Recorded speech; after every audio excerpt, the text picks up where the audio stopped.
पंचदेव प्रार्थना एक शक्तिशाली मंत्र है। प्रातःकाल सच्चे मन से इसे सुनने से जीवन के सभी दुख तुरंत दूर होने लगते हैं। पंचदेव प्रार्थना को प्रतिदिन सुनने से जीवन के असंभव कार्य भी संभव हो जाते हैं। तो आइए सुनते हैं यह पंचदेव प्रार्थना। गजाननं भूतगणादिसेवितं कपित्थजम्बूफलचारुभक्षणम् उमासुतं शोकविनाशकारकम् नमामि विघ्नेश्वर पादपङ्कजम्। कर्पूरगौरं करुणावतारं संसारसारं भुजगेन्द्रहारं सदा वसन्तं हृदयारविन्दे भवं भवानी सहितं नमामि। शान्ताकारं भुजगशयनं पद्मनाभं सुरेशं विश्वाधारं गगनसदृशं मेघवर्णं शुभांगं लक्ष्मीकान्तं कमलनयनं योगिभिर्ध्यानगम्यं वन्दे विष्णु भवभयहरं सर्वलोकैकनाथम्।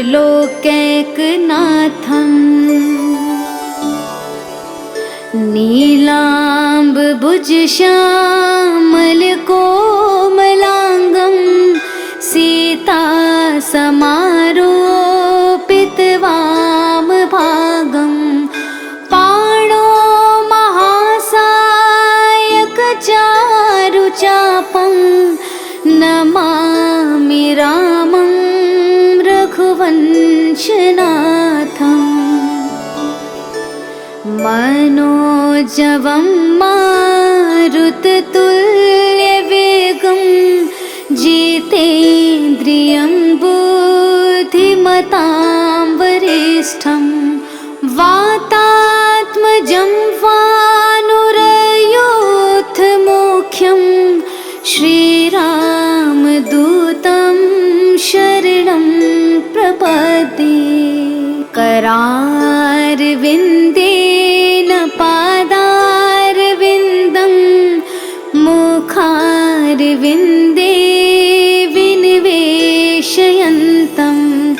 वटस्य पत्रस्य पुटेश्यानं बालं मुकुन्दं मनसा स्मरामि। या देवी सर्वभूतेषु शक्तिरूपेण संस्थिता नमस्तस्यै नमस्तस्यै नमस्तस्यै नमो नमः।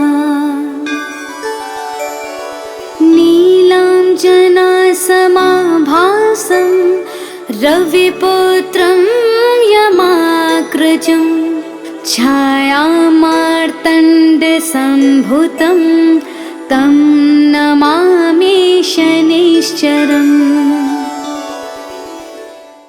गजाननं भूतगणादिसेवितं कपित्थजम्बूफलचारुभक्षणम् उमासुतं शोकविनाशकारकम्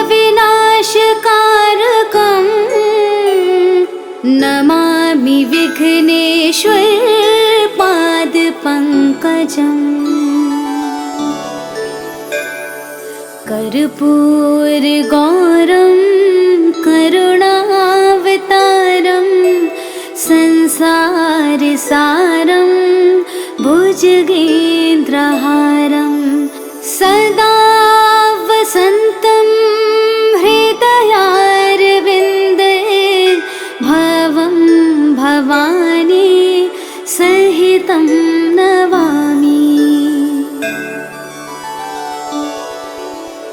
शान्ताकारं भुजगशयनं पद्मनाभं सुरेशं विश्वाधारं गगनसदृशं मेघवर्णं शुभांगं लक्ष्मीकान्तं कमलनयनं योगिभिर्ध्यानगम्यं वन्दे विष्णु भवभयहरं सर्वलोकैकनाथम्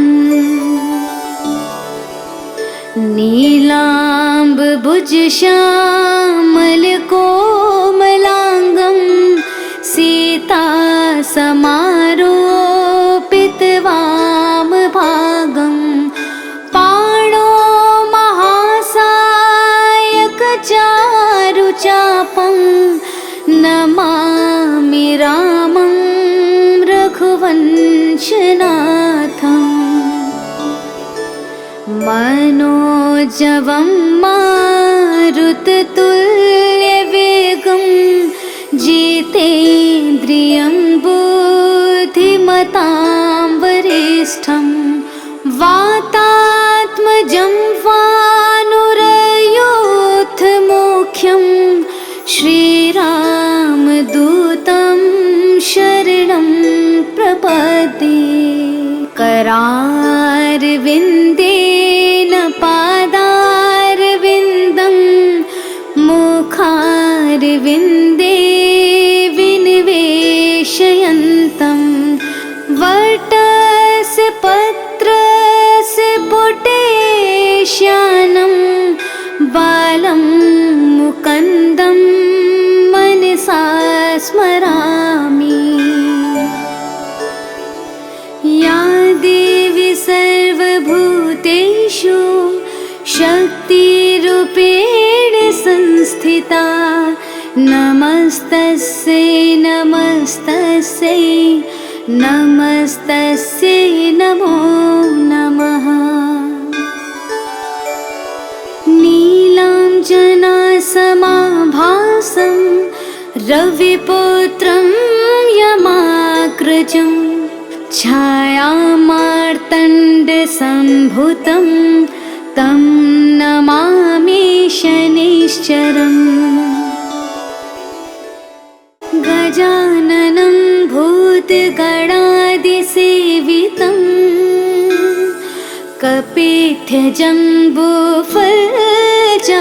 कपित्थजम्बूफलचारुभक्षणम् उमासुतं शोकविनाशकारकं नमामि विघ्नेश्वर पादपङ्कजम् कर्पूरगौरं करुणावतारं संसारसारं भुजगेन्द्रहारं सदा वसन्तं हृदयारविन्दे भवं भवानी सहितं नमामि। शान्ताकारं भुजगशयनं पद्मनाभं सुरेशं विश्वाधारं गगनसदृशं मेघवर्णं शुभांगं लक्ष्मीकान्तं कमलनयनं योगिभिर्ध्यानगम्यं वन्दे विष्णु भवभयहरं सर्वलोकैकनाथम्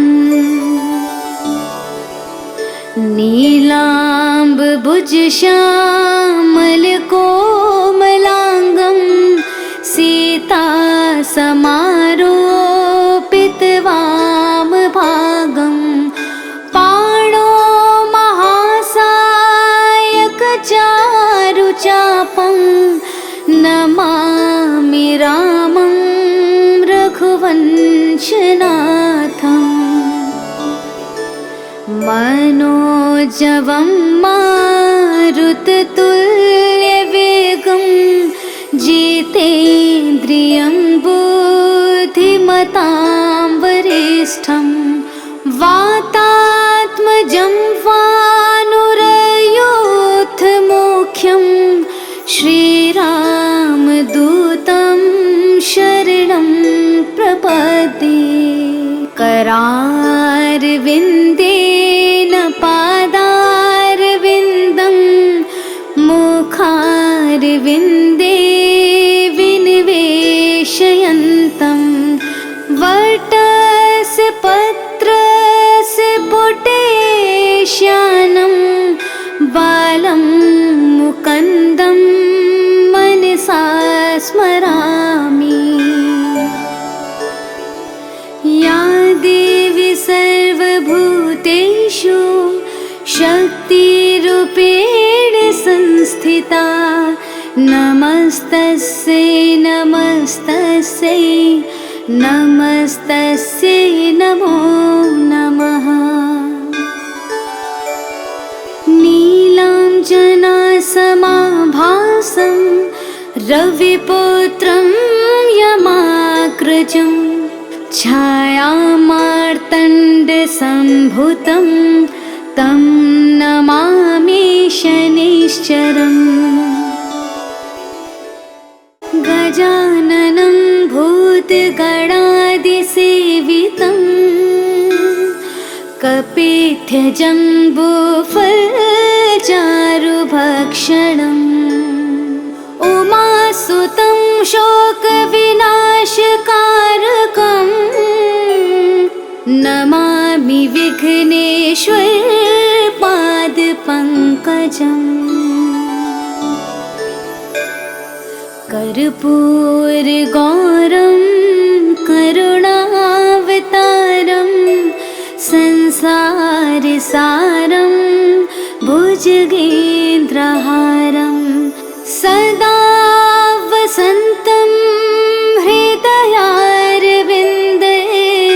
भवं भवानी सहितं नमामि। शान्ताकारं भुजगशयनं पद्मनाभं सुरेशं विश्वाधारं गगनसदृशं मेघवर्णं शुभांगं लक्ष्मीकान्तं कमलनयनं योगिभिर्ध्यानगम्यं वन्दे विष्णु भवभयहरं सर्वलोकैकनाथं।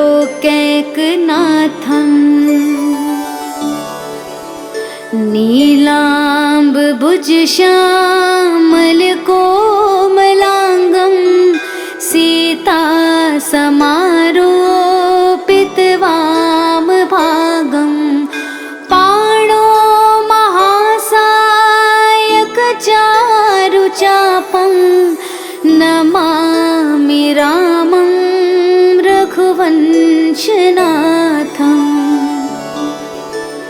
मनोजवं मारुततुल्यवेगं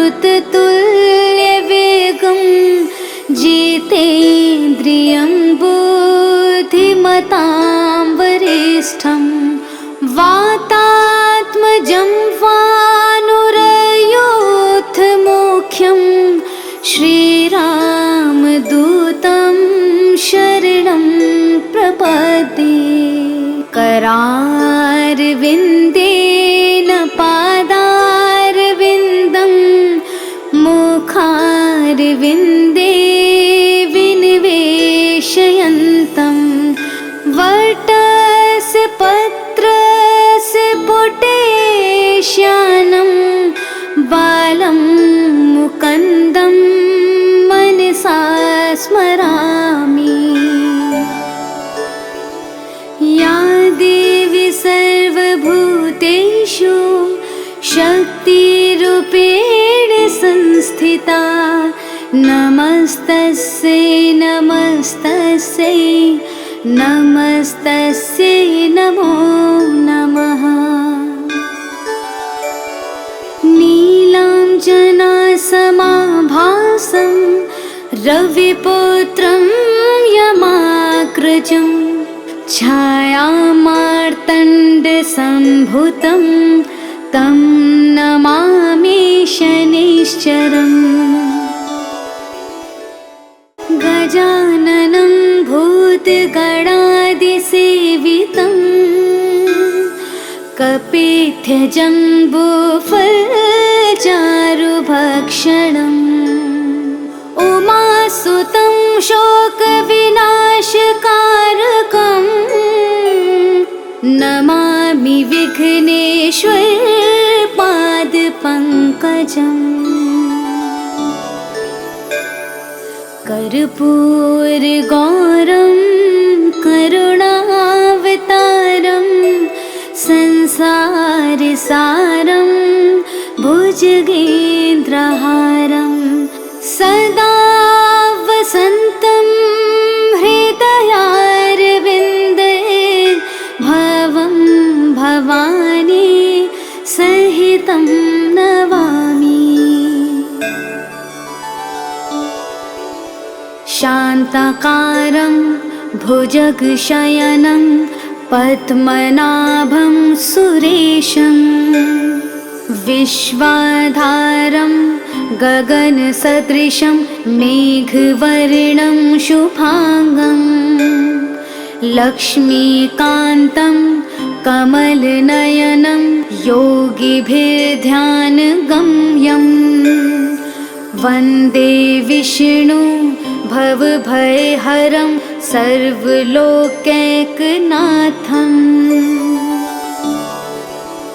नीलाम्बुजश्यामलकोमलाङ्गं सीतासमारोपितवामभागं पाणो महासायकचारुचापं नमामि रामं रघुवंशनाथम्।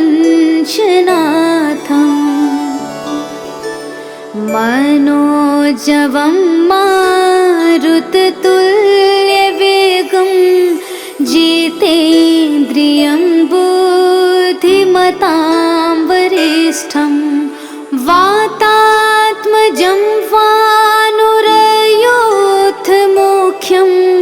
श्रीरामदूतं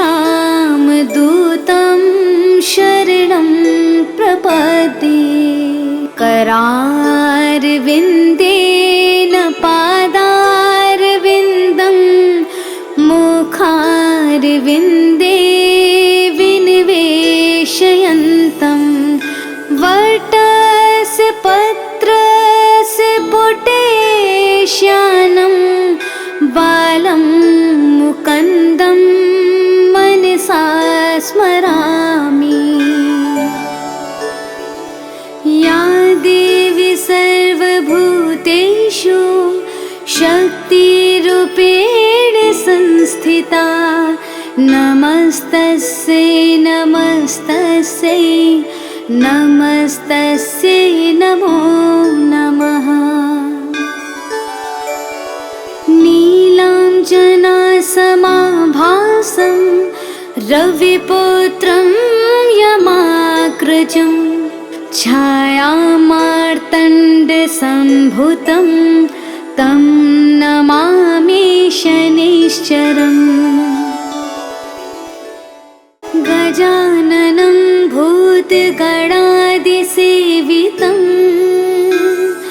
कपित्थजम्बूफलचारुभक्षणम् उमासुतं शोकविनाशकारकम् नमामि विघ्नेश्वरपादपङ्कजम्। कर्पूरगौरं करुणावतारं संसारसारं भुजगेन्द्रहारं सदा वसन्तं हृदयारविन्दे भवं भवानी सहितं नमामि। शान्ताकारं भुजगशयनं पद्मनाभं सुरेशं विश्वाधारं गगनसदृशं मेघवर्णं शुभांगं लक्ष्मीकान्तं कमलनयनं योगिभिर्ध्यानगम्यं वन्दे विष्णु भवभयहरं सर्वलोकैकनाथम् नीलाम्बुजश्यामलकोमलाङ्गं सीतासमारोपितवामभागं पाणो महासायकचारुचापं नमामि रामं रघुवंशनाथम् मनोजवं मारुततुल्यवेगं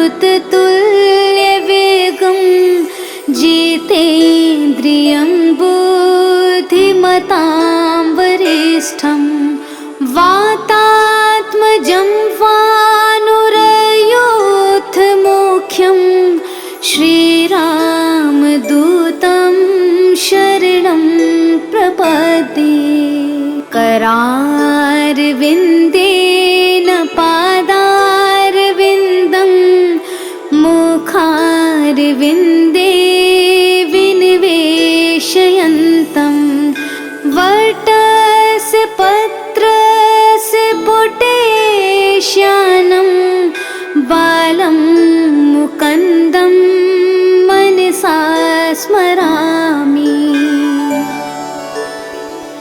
या देवी सर्वभूतेषु शक्तिरूपेण संस्थिता नमस्तस्यै नमस्तस्यै नमस्तस्यै नमो नमः। नीलाञ्जनासमाभासं रविपुत्रं यमाग्रजं छायामार्तण्डसम्भुतं तं नमामि शनैश्चरम् गजाननं भूतगणादिसेवितं कपित्थजम्बूफलचारुभक्षणम् उमासुतं शोकविनाशकारकं नमामि विघ्नेश्वरपादपङ्कजम् कर्पूरगौरं करुणावतारं संसारसारं भुजगेन्द्रहारं सदा वसन्तं हृदयारविन्दे भवं भवानी सहितं नमामि। शान्ताकारं भुजगशयनं पद्मनाभं सुरेशं विश्वाधारं गगनसदृशं मेघवर्णं शुभांगं लक्ष्मीकान्तं कमलनयनं योगिभिर्ध्यानगम्यं वन्दे विष्णु भवभयहरं सर्वलोकैकनाथम्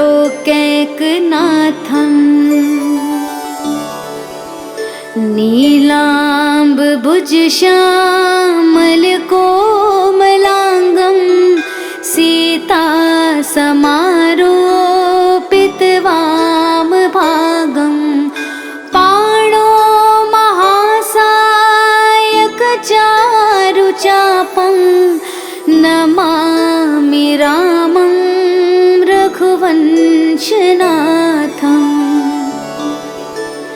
मनोजवं मारुततुल्यवेगं जितेन्द्रियं बुद्धिमतां वरिष्ठं जं वा